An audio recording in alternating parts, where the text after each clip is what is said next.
craziness, man. Oh my gosh. It's not even like here's the thing, Boston. That game Mm, is a carbon copy of another gotcha. It is literally right, carbon copy right. of a gotcha that is way less monetized. That's But so, that's even crazier. it's like they like I can't even say tripled the grind because I don't think that's the right word. It's like 10 times, maybe even a more astronomical number of than 10 times the grind Wow. compared to the original. What's the original again? The Alchemist Code. It Oh, it, right, it looks it's the exact same game. It has the same systems, right. but the thing is, and this is going to sound terrible, like it's even made by the same company. Hmm. So the thing that like gets me, and I hate saying this, but like that company's really scummy, so I kind of don't care what they think of me. but like, but like, hear me out. They 100% were like, we get this Final Fantasy IP, right? It's obviously a much more well-known IP than Alchemist Code. Like, who cares Right. about Alchemist Code? But since we're getting this great IP, why don't we just like monetize the poop out of it? Yeah. 100%. That is what it's like. It's one of the scummiest things I've ever seen. Like Such from a top to bummer. bottom. Because like the original Alchemist Code didn't have like that pass thing that makes it so that way you can fast forward or whatever. Fast Oh, forward's right. automatically in the game. Oh, The jeez. game has pities. So like, when you're like trying to pull on a banner and you're like, I really want this unit, the original had a pity counter that you could actually eventually get something. Right. And this one doesn't. And Uh, like in the original they used to they had like gear pull banners. So you pulled for gear, mm, much like, record keeper or whatever. yeah, right. And the cost of it was like a third of like a hero pull, but you get like 10 gears. In this game, the only way you can get gear is grinding events, of which you need to grind like I don't know, like Just like an astronomical number. like you need to grind like 12 to 15 hours in the course of like 2 weeks or something Jesus. like crazy. But like in the original, like the most you ever had to grind a stage was like 6 to 20 times tops to get Oh, okay. whatever. So like that's reasonable. Like it's not spending your life on this game. And it's Right. just like everything has to be worse. Right. Like in Like every markedly facet. worse. But like it's like hero upgrading. Like in War of the Visions, you really have to like commit to like one character like pretty hard. Mm, Alchemist Code, you could like level up like 20, 30 units a week, max jeez. level them. They also limit how many times you can farm shards in War of the Visions. There's no Ew. limit in the Alchemist Code. You can just Right. farm. It, but So disappointing. it's like they were like, how can we make every facet of the game cost money and be worse? Right. Like so much worse. Like what's the worst we could make it? It's and like I've had people defend it, and I'm just like, guys, this is there's no defense here. And they're like, Yeah. well, they're two different games. They're not the same game. Man, I'm like, no, they Well, are actually same code. It has the same bugs. It's the same right. game. Right. New coat of paint, but Right. it's the same. And they're like, no, it's different because look how different they look. I'm like, the That's outside, that's not the point. the outside is Oh my different, but god. the inside all the same. Right. Oh my And god. like they introduced like the tower or something, and they were like, it's new, and I'm like, actually that was in the original Alchemist Code. They had the tower in the original. Oh wow. And now they've nerfed rewards apparently by locking it behind more paid content, like the Great. monthly rewards. Like, Why not? and like people still defend it. I don't understand. I'm like, come on, guys. It's real I bad. it upsets me because like I genuinely like I like what gotcha games have sometimes, Hmm. and there are good ones. This one is like it's like feeding ideas into companies, it's just like, Right. oh, look at them getting away with that stuff, and people sit there and defend it, and I'm just like, this has to stop. Yeah, you guys gotta stop this. Like, we're better than this, people, come on. Yeah. So when I was retweeting our streaming link on Twitter, I noticed a username that surprised me called PersonaCon. I guess there's an online Persona convention on July 10th to the 12th that's free. I guess I don't know if they have any. I'm trying to look at their schedule to see if they have any cool interviews or if it's all just community stuff. But I don't know. That sounds neat. Interesting. What's the website? Here, let me. Ugh. Do they have a website? They have a Discord, and they have a Google Doc, and they have a Twitter handle. Here, I'll message it to you. Well, let's plug the Twitter handle then. Okay. There you go. It's just PersonaCon1. There you go. You can see that on stream. Thanks to Skype being real weird. Great. Get that out of the way. Thanks, Skype. You're real weird. Oh, man. All right, you guys ready to get started? Yes. Yep. All right.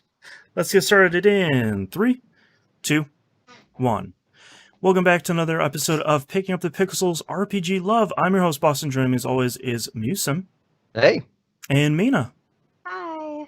Let's just dive right into it. Musum, what have you been playing this past month? Not a whole ton, but all right, moving on. We'll start with. I played a little bit of the Dune game again for Sega CD.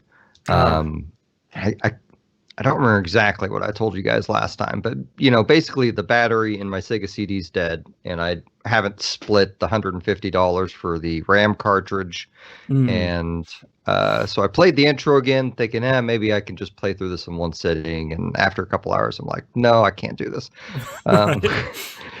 And so I looked up kind of how to change the battery on it. Which didn't look super hard, but the problem is the battery's soldered to the board of the Sega CD. Right. And I think the last time I soldered something was in college. And I don't own I guess the video, they kept calling it a solder sucker, which is probably a really common tool for people who solder a lot. And for me, I've never heard of it before. Right. So I just took it to our local game store, Thrill House Games, and they're going to do it for me and replace it with a like a battery case for it, so I can replace the battery. That's super cool. In the future, yeah. And it's only like $30 to get them to replace it too. That's a steal. So Thrill House Games in Tulsa, if you're in Tulsa. Yes. Yeah. Anyway, and then the other game I played a bunch of is Fell Seal Arbiter's Mark. Yeah. I bought that on sale this month, and then Yay. I shipped my Joy-Cons back to Nintendo. So I need to do that with one of my pairs of Joy-Cons. Like, how exhausting is it to call them and get that done? Oh, you fill out a form on their website. Super easy. And like within 2 days, they email you a UPS shipping label, and then like slap it on a box, dump it in a UPS drop box. Like you don't even have to go into a UPS store, and then it'll find its way to us. Like I didn't have to deal with any single human being, which is awesome. That is amazing. I am doing that after this podcast. Yeah, all I did was Google Joy-Con repair form or something like that. There's like a full form to fill out on Nintendo.com. It's super easy. Awesome. Oh, that's such good news. Yep. Like they've been broken for so long, and I have not wanted to sit on a half-hour phone call with Nintendo. Yeah. Yeah, the only thing you'll need is like your Switch's serial number, just to say like I own a Switch. And then it was free. It's way out of warranty, and it was even free. Cool. Yeah. Good to hear. I'm excited to hear that. Yeah.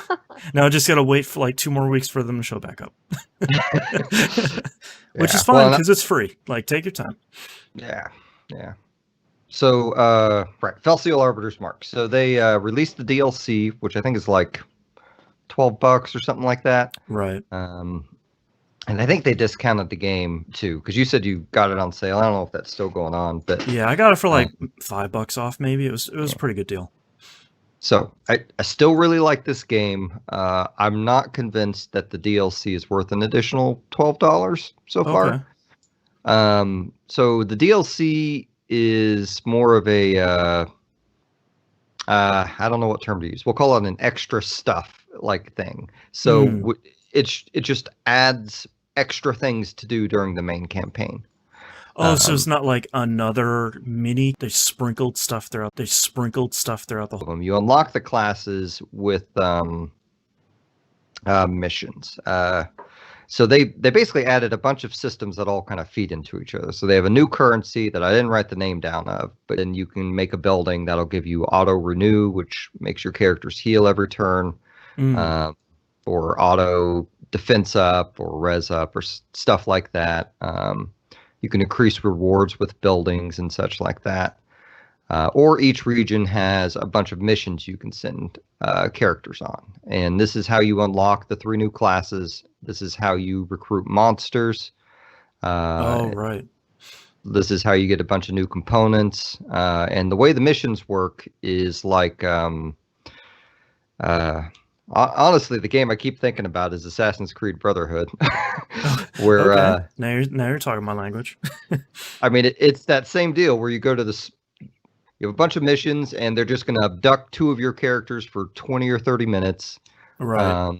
And you're just going to run the game, and it runs on real world time, so you can wake up, set some up before work, come home, and they'll be done. You know. Okay. So it's kind of a harmless system, but it's kind of phone gamey in a way. But they don't have any paid currency or anything for it. Right. So like the buildings you build, like that part I think is kind of interesting. So there's 5 regions. Not only can you build buildings to give those bonuses I was talking about, you can build buildings that if you place them next to the other buildings, enhance what those other buildings do. So okay. Like if you have a 10 plus, like if you make a building with plus 10% experience when you fight a battle, then you can put some other building next to it that'll raise that by a certain percentage. Okay. Was the base building stuff in the main game itself? No. Oh, okay. No. Base building, missions, recruiting monsters are all new to the DLC. Okay. Like they obviously put a lot of work into it because there's probably, gosh, I should have written down how many monster classes there were. There are a lot of monster classes, and that's probably where most of their dev time went, was figuring those out. I just wish they had done like more than 5 additional maps, which I've only unlocked one of the new maps, and so far that is what they call a large scale battle. And it's just a bigger map where you can take 9 troops on instead of your typical 6 or less. But for the most part, I still really like this game. I hope they just package both the DLC and the main game together for, $20 or $25, and I think that'd be perfect because I think the main game has plenty of content and argument for it. Yeah, I'm looking at the Steam page for it here, and right now, as we're recording, it ends on July 9th. The base game is only $10, and the game and DLC is $23. Doesn't look like it's on sale right now on the Switch store, but that's a pretty good price. Would you recommend, if someone is starting the game for the first time, do you think it would be overwhelming to do both the base game and the DLC at the same time? I think if you're a Final Fantasy Tactics veteran, I don't think it'll be overwhelming at all. Because the base game plays so much like Final Fantasy Tactics. You're mainly just going to be getting used to what things are called, right? Oh, okay. If you're new to a tactics game, you may want to hold off just to get used to playing a tactics game. But I mean, I guess that's really the bottom line. If you're familiar with tactics games and games with jobs and such like that, then the DLC for the most part is as perfunctory, the word I'm looking for. It's I think so. Yeah, like it does not. It's not hugely impactful, but it's kind of like fun bonuses almost. Yeah, pretty much. Yeah. Like you don't even have to engage with some of it, and it took me a little bit to like realize that I was using the same currency for missions as I was making the buildings. Okay. I do wish so. Like when you build the buildings, you can build more buildings than you have space for, right? Okay. I stated that weird. You have a limited amount of space to build buildings in. We'll say that. Right. And so I built some stuff and then realized that they had those other buildings that give bonuses, and then I reset it, and you can't just remove one building. You have to remove them all, and it does not refund you the same amount of currency that you used to build them. Okay. So that's something to be cautious of. But so far, like, I think the buildings are more like sprinkles on the icing, I guess you could say, for the cake. Like they're cool, but they're not hugely impactful so far that I've seen. Right. It's not like Legend of Mana where you're planting a seed on the main map and out pops a dungeon that you didn't have before. You know, it's not that foundational. No, like the building screen is they kind of use a sketch art style for that. Oh, cool. Yeah, it's a really cool art style, but it's separate from the game, so you're not actually seeing repercussions on the map. You're just seeing bonuses in that region for whatever you're doing. Maybe I'll scoop that up whenever I start the game. It sounds like there's enough fun kind of bonus stuff that I like recruiting monsters. I like sending people out on missions, and I like building buildings. Like all that stuff all together sounds like it's a DLC that's kind of made for me. So maybe I'll scoop that up. And with this being a like an indie developer, like I suspect they're just trying to break even to keep working on whatever else they're working on right now. Like I suspect they priced this in such a way that they could discount the original game and sell the DLC and still make what they were originally selling the original game for, you know? Right. So, but it's a real good game, and you'll easily spend, 30 or 40 hours in it, depending on what you do. I'm really enjoying maxing out all the classes, like, because I'm on my second playthrough, and you can customize the difficulty whenever you start a new game. Okay. So like all my random encounters are my level. They are not capped per whatever that particular map says. Oh, okay. That's cool. So like this replay is actually fairly hard. Like most of the battles are fairly lengthy. All the enemies have the same classes or access to the same classes and skills I do. Oh, wow. Which can be very frustrating at times because there's a lot of healing on their end at the start. Oh, man. But it's I really like the game a lot. I think the monster classes are neat. I wish, like, so far I only have like 3 or 4 monsters, but each monster seems to have like 20 classes. And I think even though they're different types of monsters, they all get the same class selections. Okay. But they all have their own artwork for that class. So like there's one class that gives them wings, for instance, and it's really cool because you see this weird dog jackal creature. I forget what it's called, but like you can add wings onto that thing. Or hey, here's this weird armadillo hedgehog thing, and you can give that thing wings, and it's that's pretty cool. It's ridiculous, but it's awesome. Yeah.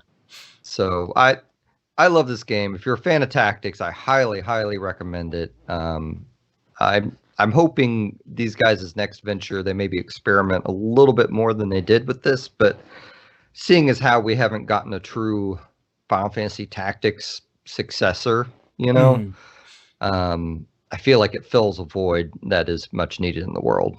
Yeah. So, but that is all I've been playing. All right, Mina, over to you.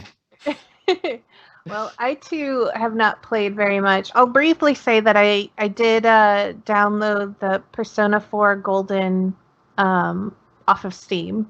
So yeah. I went ahead and I was like, well, I know I'm gonna get that. I'm gonna get it sometime. Just do it now. I'm gonna play it at some point. Let's just Right. come on in. So I wanted to also kind of like, I really want to support Atlas putting those out on PC. Yeah. Especially Golden, Yeah. because not everyone could experience Golden, and really glad they did that. So Yeah. went ahead and did that. The other thing I've been doing is just playing a lot of mobile games, because when I'm too sick to get out of bed or do anything, it's like, well, my phone is right here. So That's right. I can do this. So the first one I want to talk about is Romancing Saga Re-Universe or something like that. It's something like that. Yeah. If you type Romancing Saga, I guarantee it comes up. Yeah, it's like Romancing Saga Universe or something. Something. It's weird. So this is another one of those solo player mobile gacha games. It's just like another Eden in that sense. And I feel like because it's like solo adventure, there's always that pressure when you're playing like online or PvP or whatever. There's like this pressure of like, you got to get the latest thing because everyone's going to get the latest thing. And Right. there's like this arms race that tends to happen. Whereas kind of in a solo player adventure, you kind of just get what you need, and then you don't really go in for more. It is interesting. I don't hate it. I get dailies done in that game in less than 5 minutes. So like at worst, this can be a game that I just open up, collect rewards, and my God, every time I open up the game, it's like for the daily reset, it's just like boom, reward, boom, reward, boom, reward. I'm like, how many menu pages of rewards am I gonna have to click through? Right. So the game seems pretty generous. I've heard from a lot of people that it stays generous like this because it's still active in Japan. And I mean, if you're into Romancing Saga, it seems like a quality game. It's an older gacha, so it's got like, it's not as shiny. Sure, yeah. It kind of looks like it's like a turn-based record keeper looking sort of game. Yeah, and it very much looks like a Saga game. Like it has the Oh. sprites and everything looks how those games look. And so I never really played any Saga games. So the one thing that I didn't like, that I thought was really cool about this is like using your characters. They slowly develop stats over time. Right. So like at the end of the battle, it's like, I got strength up or HP up, and like, so the stats slowly start climbing if you use the unit. Yeah, for anyone that doesn't know about the Saga series, it's made by Kawazu, the guy who made Final Fantasy II, and Saga games actually come out over here on the Game Boy Advance, or the original Game Boy is Final Fantasy Legend 1, 2, and 3. Those are Saga games. So. I didn't know that. Yep, that's why they're so weird, and like that's why they're kind of like broken and exploitable, is because they're actually Saga games.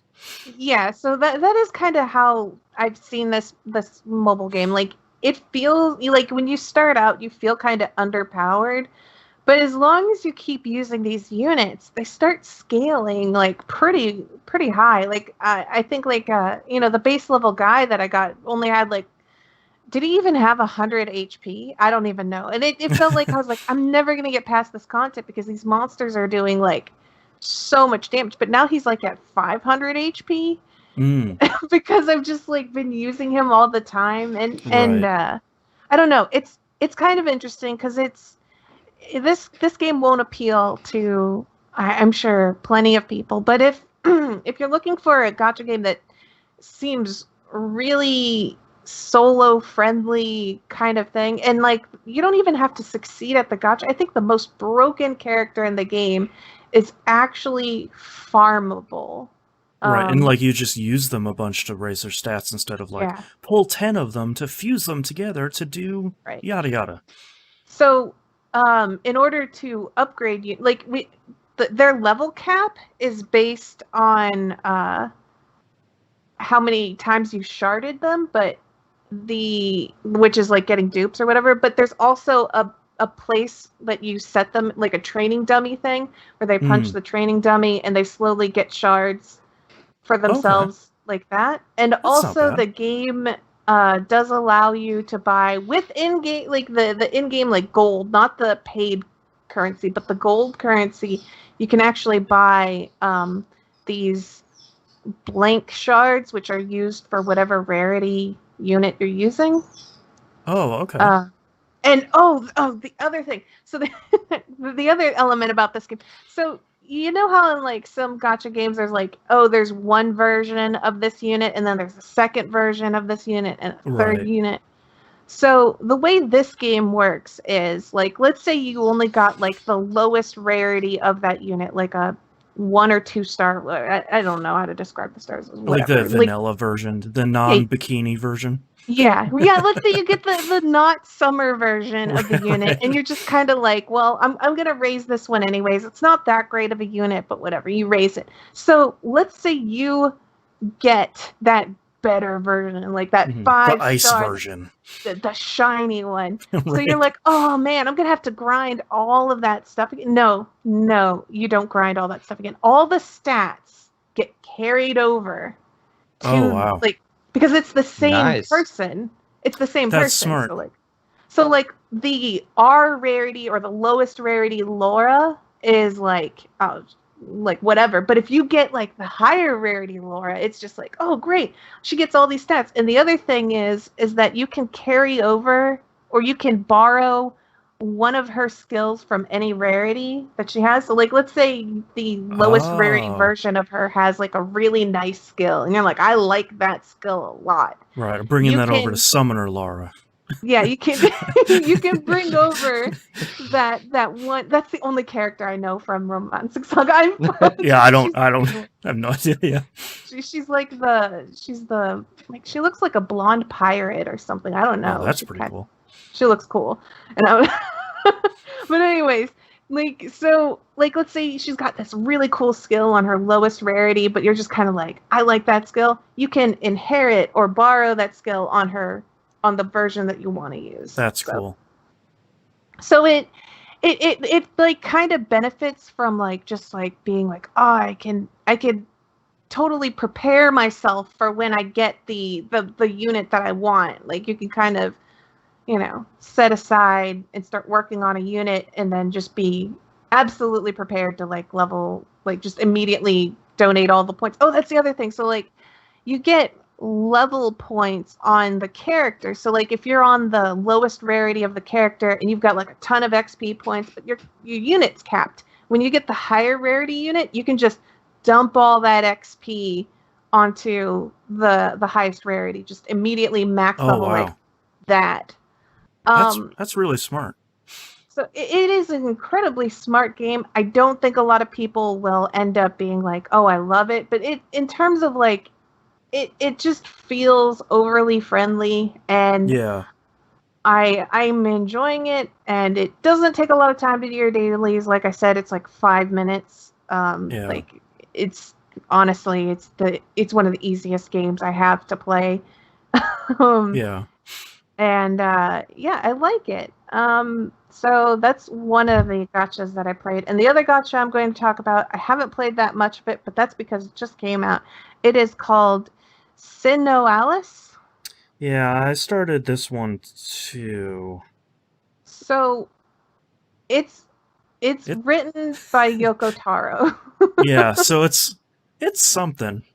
So like, I mean, if it's going to be written by Yoko Taro, you need to have expectations. I am actually kind of shocked that, like, so parts of the stories are just, wild. Just wild. Just weird. But there's also parts of the stories that are actually pretty accurate to the true telling of the first version of the original fairy tales. The original fairy tales. Like some of them are like spot on perfect. Like Cinderella, like disregard her personality because that is not Cinderella, but the storyline that she is explaining in her backstory, that is exactly what happens in the story. Right. Like the stepsisters and what they do to try and fit into those slippers. Right. That is exactly what happens in the real telling of Cinderella. Yeah. So it's kind of messed up. This game is kind of the polar opposite of Romancing Saga in a way. Yes. Yeah. It's a full real gacha game. Like it is, you're doing pulls, you have your banners and everything. Like it's a fairly traditional one. Yeah. So the other thing about this game, I think the real selling point to this game, and if you don't enjoy this, then there is no point in continuing. I'm just gonna lay this out here. It's the real-time PvP in the game. That's the biggest selling point. You gather 15 of your guild members to go up against another 15 guild members live PvP to battle each other. And this requires to make it pretty far into the PvP, this requires coordination, teamwork. You can't just have I want any role will do. It's kind of no, you want 5 DPS and right, you have your build supports. diversity. Yeah, so it's almost like an MMO if I were to lay it out. Right. If you're like I want to be all these classes, that's not how this is going to go. That's not going to work in this game. It's more like you go into this game going, I'm going to be a really good healer, and I really want to be a good healer, and I want to do all the support for my team. And you join your guild, and they slot you into the back line or rear guard or whatever it's called, and you get to be a healer. And the guild battling is, honestly, I'm enjoying it, but I can 100% say a lot of people are going to bounce off this game nearly immediately because even during the tutorial, I think a lot of people are going to bounce off because it's weird and it's dark and it's kind of a little bit brutal. It's not very much let's be friends. Here's my friend unit. It's just nope, we're not doing that here. No. The story is as dark as you would expect from Yoko Taro. If you played and the original fairy tales, he's not really pulling punches. No, this is no punches. Some of them have their own lore, but this is the Grimm brothers would shed a tear over how he has written some of their stories. Right. They would be I heard someone say oh, I'm so mad that these characters are talking about eating each other's corpses or whatever. I'm yo, you did not read the original Grimm brothers. Yeah, you got to read some of the original stuff here, man. Snow White's mom legitimately wanted to eat Snow White, and she gobbled up bits and pieces of some animal or boar or whatever it was that she thought was Snow White because she was I want to eat her, and That's all in the get game. me started on Sleeping Beauty. Yeah. Do not read the original tale of Sleeping Beauty if you're not prepared for that. That is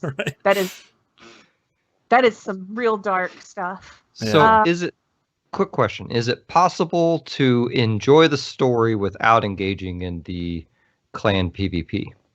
Okay, so here's what I'll say. You just kind of have to prepare yourself appropriately for the game.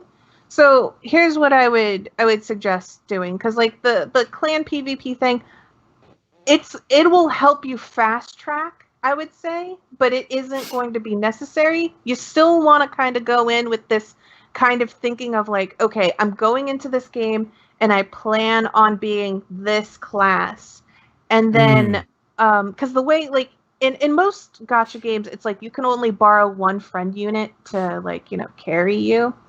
In this game, you can borrow 4 friend units at the same time. So if you can get your hands on 4 people who have really strong classes, and you do not care about the game, the game's PvP element, and you just want to experience the story, find you 4 overpowered people, and then pick your class to really focus in on, and do Just it that milk way. 'em. So I will say that the original start of this game, Yoko Taro didn't think that this game would sell. He didn't think it was going to be a very good game, and so he kind of they basically said they went in with the intention of this thing only existing for a very short while and then shutting down. That was his original intention. The game was an incredible success.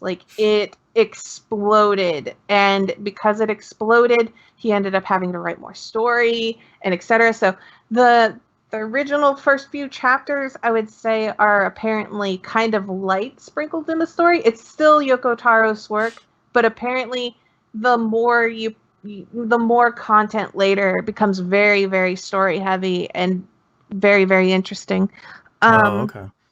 So if you're kind of at the beginning of the story and you're thinking people are saying the story is really good, for Yoko Taro, this is kind of light. It's supposed to get bigger. But I will say the main draw point of this game is definitely that PvP, and I believe this is why people really love it, that support it, because it's kind of unique, and I've never played another gacha game that has this kind of PvP, because it's real time. Your guild sets up an hour. My guild's 10 p.m. Eastern, and it's everybody logs in at 10 p.m. Eastern, and we all get into the guild battle lobby area, and then the battle starts at 10 on the dot, and it lasts for 20 minutes or something, and it's just it's an intense war for it's a war. It's a full-out war for Right. 20 minutes, and you are going ham on this game during those 20 minutes. So like I said, it's just kind of, I don't see a lot of gacha games that do that. I don't know of very many. I'm sure there has to be, but Sure, that's probably the biggest selling point, is just one, Yoko Taro's work, and two, that guild battle system is really unique. And enjoyable. But I can tell you right now, a lot of people are gonna not like this game. So it's as divisive in the opposite direction as Romancing Saga, and that is all I've played. What about you, Boston?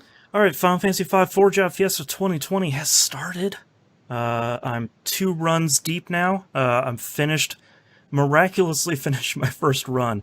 So my first run was a Chaos Berserker Risk run. So for anyone that is new to the show and maybe new to the Forge Out Fiesta, Chaos means anytime you get a new job, it picks from any of the standard jobs in the game, whether you have unlocked them at that point or not.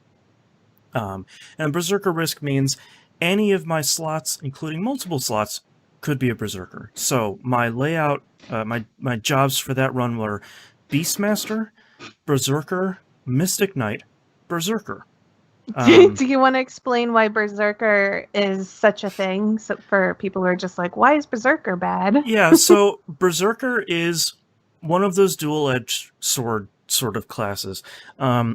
They can only attack, and you don't control them. That's obviously the negative. The positive is they are incredibly strong. But they're going to attack the thing you don't want them to.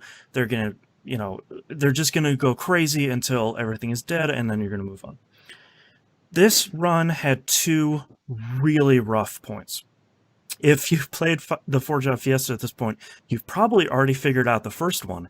If my second job was Berserker and my first one was Beastmaster, I had to fight Liquid Flame with 4 Berserkers. Whoa. Usually when you fight and beat Liquid Flame, you're maybe level 10 to 13, depending on how strong your grouping is. I had to grind all the way up to level 25 just to get around the RNG, just to work RNG in my favor. And even then, it took me 10 tries to get the perfect fight. that sucked. It was at that point, not only because I was so strong, but because of two berserkers and a mystic knight, which is basically you either destroy anything you run into, or mystic knight just exploits some sort of status on them. I motored my way through the game all the way up until the final boss and hit a brick wall really hard. Largely because the group doesn't have any healing whatsoever. Yeah. And the way the final boss is set up, you can't really DPS race them. It's possible if you have like the right party, but it's such a long fight, you kind of can't. So I had to grind up to, I think, level 49. And at that point, I had enough levels, enough elixirs, and enough to just kind of, I like one-shotted them at that point. So I started another run, and I just did a regular run. So this is when you unlock a job, your next job, it only picks from the jobs you have available. Are available from the crystal that you're unlocking the job from. So this run is Black Mage, Time Mage, Geomancer, Dancer. Kind of half good and kind of half really not great. It has been a fairly challenging run, but in kind of a fun way, because Black Mage for the entirety of the first world, you're just a glass cannon. You just magic your way through everything. But now that I'm hitting the second world, my Dancer and Geomancer are sort of becoming liabilities more than anything else. So it is now becoming a pretty challenging run. I am rapidly approaching the seal crystals, which is the fight that I really, really, really don't want to do, because this is a group that is going to have a really hard time doing it. And I haven't figured out my strategy for it yet. I expect that to probably be the hardest fight in this run, and the rest of it should be pretty fine, because Time Mage can cast Float, and I'll have Reflect Rings, so I can cheese about half of the rest of the bosses in the game, and it's awesome. But yeah, Final Fantasy V Forge at Fiesta, it goes until like August 31st, I think. So if you want to hop in and do a run or two, now's a great time. Still plenty of time left. I am playing Vampire the Masquerade Coteries of New York. The recently released Vampire the Masquerade game. This is a sort of RPG visual novel Vampire the Masquerade game. I'm playing it on Switch. You only get a choice of 3 clans to choose at the beginning, so I picked Ventru, because the other was Bruja and I don't remember what the third one is, but the third one was maybe, yeah. I could just start listing them. I genuinely don't remember. It was like Okay. Bruja and Ventru seemed like the two that I would choose, and the third one was sort of like, no, I don't think I will ever play that. So maybe it was like Malkavian. But so far I'm having a pretty good time on this. The writing is solid.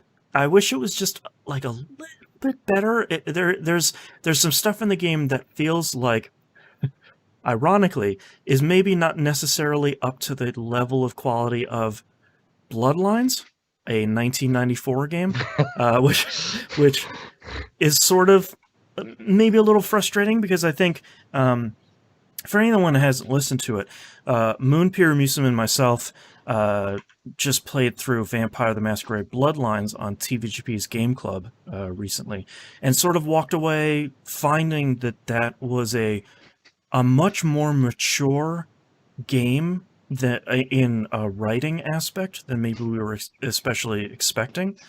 It handled some pretty heavy topics very, very well. Much better than games have in any recent memory. So coming into this, and it not handling some of that stuff as well is maybe sort of a little disappointing, but I feel like where Bloodlines was a little bit frustrating, which is basically like, you got turned into a vampire, get out there, slugger, and like it just tosses you to the wolves. This game is very much like, we're slowly introducing you to being a vampire. This person's going to essentially vampire adopt you, and we're going to kind of teach you about all of this stuff in the world. And then there's an interesting system in the game where normally in visual novels, you get a whole bunch of text, you make a decision, you get a whole bunch of text, you sort of rinse and repeat. This one, at a lot of decision points, there are speech options. So kind of talking your way through it, talking your way out of something. Or you can use your clan's power to get through that decision. So like for me, for Ventru, or at least for my character, I can essentially kind of bring them under my spell to kind of have them, make them do whatever I want them to do. The downside to that is the more you use that power, the more that you need to feed to sort of gain your strength and your powers back. So, so far it seems like this interesting kind of balancing act of how much do you use your power to get through some of this stuff, like almost guaranteed, as opposed to kind of going through the dialogue tree, versus how much do you kind of talk your way through it and not have to worry about figuring out how to feed next to bring your sort of your power and your strength back. So in a visual novel, it's at least a little extra layer of something that's not usually there. And the other, excuse me, the other thing you don't usually see a lot of in visual novels is there's a lot of animation in the background. Even if it's little things like there's some drapes swinging in the breeze, or like the stoplights in the city are sort of changing from green to yellow to red. There's at least a little bit of interesting effects in the background. So far it seems pretty cool. I wasn't sure that there was going to be a Vampire the Masquerade game that was more made for me than Bloodlines, but apparently I found it. And it works. It runs pretty well on Switch, which I would hope it would, because it's pictures and text. But yeah, so far I think I've played maybe 2 or 3 hours. I feel like I've made some pretty good progress. So so far I recommend it. It seems pretty good. It'll hold me over until Bloodlines 2. Which I think is the real end goal here. Okay. Live service games. Let's just knock out 3 of them here real quick, as the last 3 games are on my list. Diablo 3 just started Season 21. Most of the time, the seasons have like a really cool, kind of fun seasonal theme. Last season was the Cube of Kanai, which is that thing where you pull out legendary gear's skills, and you kind of get an extra set of them applied to your character. That one, you could apply any of them from any category. Typically, it's 1 weapon, 1 armor, and 1 ring skill. Last season, you just mix and match like crazy. That was awesome. Some seasons, it's treasure goblins appear in pairs, stuff like that. This season is occasionally elemental effects will spawn out of your body, like you'll breathe lightning, or stuff will fall from the sky, or waves of fire will roll off of you. It's not great. It's not super powerful, and as a result, it feels more annoying than rewarding, at least at the very beginning. But it's Diablo 3, and it's still a hell of a lot of fun to play. So that's why I'm starting a new season. Division 2 started its Season 2. Division 2 has a really cool season setup. Number one, it's really easy to level up their season pass, battle pass, whatever you want to call it. But every 3 weeks throughout the season, they have this thing called a manhunt. You're sort of doing a seasonal manhunt, but every 3 weeks there's a new target. And it's cool because they want you to do sort of little stuff throughout the world and kind of little challenges. And all of that stuff, once you complete all that stuff, you find your target and you go and do kind of a special little bounty to take care of them. At the end of last season, basically you do 4 of those and you discover the last person and then you go take them out and then you get an exclusive skill out of that. Last season there was a special variant of a mission for the very last one, which was kind of fun. It wasn't just go here, do this one, and there's a different final boss. So I don't play this as often as I do some other stuff. But like once every 3 weeks, I kind of hop in, do all this stuff, level up my season pass, get some cool cosmetics, and kind of move on. Lastly, Destiny 2, new season 11? 12? One of those. I should know this as someone who runs a Destiny website. That What's has that Destiny website again? DestinyEmblemCollector.com for all your Destiny emblem needs. If you're looking for emblems, go check it out because the Destiny Content Vault is coming this fall, removing 2/3 of Destiny 2. That's right, you heard it. 5 out of the 9 planets and all of its content are getting removed from the game. So go wrap up whatever you need to wrap up because it's not coming back anytime soon. It's going in the Disney Vault. And the new season started. Really enjoying this one. The storyline stuff that's been happening for the last couple of seasons is kind of finally coming to fruition.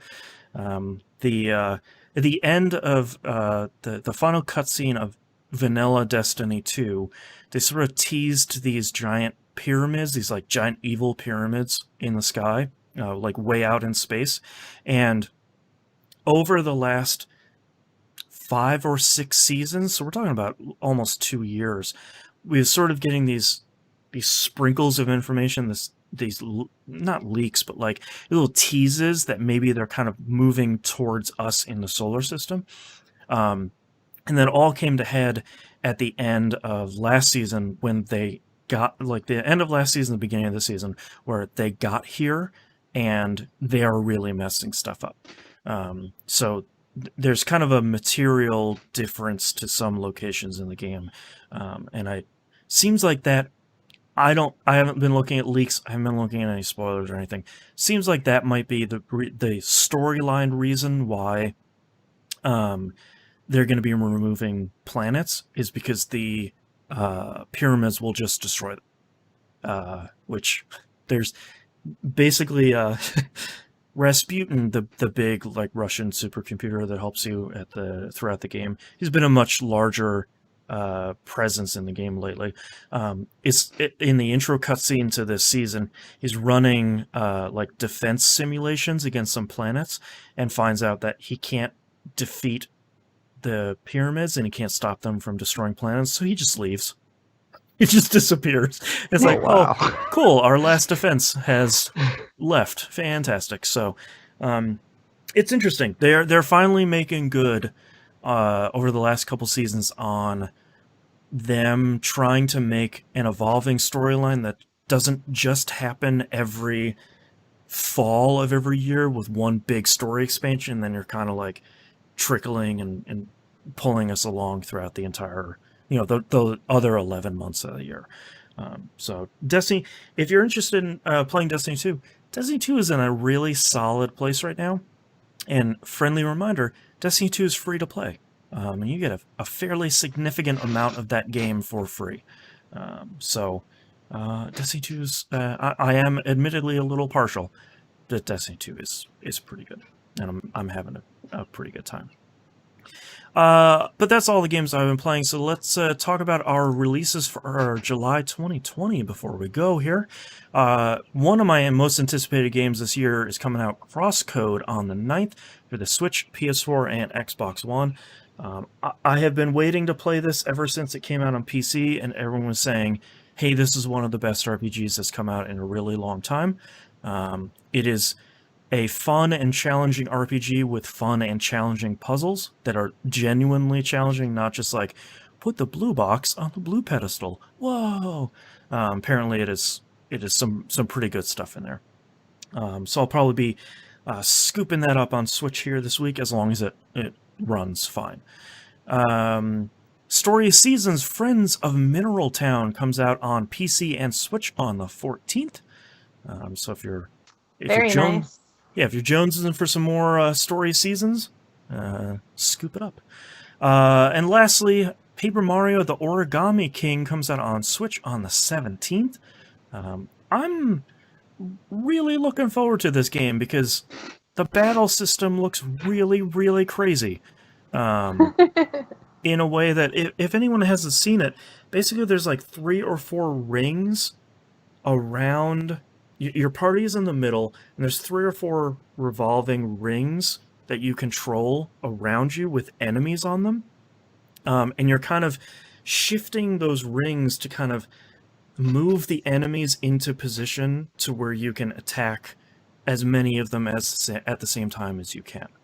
And like, as they're advancing, you're kind of spinning them out of the way to kind of manage them. It looks really cool. It's nice to see that they are evolving that series past what it sort of typically is. You know, like, line up on the left, line up on the right. They flip because they're paper. But I know the last couple haven't been super well received. But I'm curious to see how well this one does, because I feel like I could be down for a Paper Mario game. It has been, I was gonna say it's been a real long time. The last Mario RPG I played was on the Super NES, so it's been a very long time. I need to play that one someday. It's I feel like it. If you use a walkthrough with it, I feel like it probably holds up really well. Otherwise, it can be a little bit confusing. Where Mario is sort of like, we got to go over and do this thing, and you're like, I don't know where that is. Where am I supposed to go?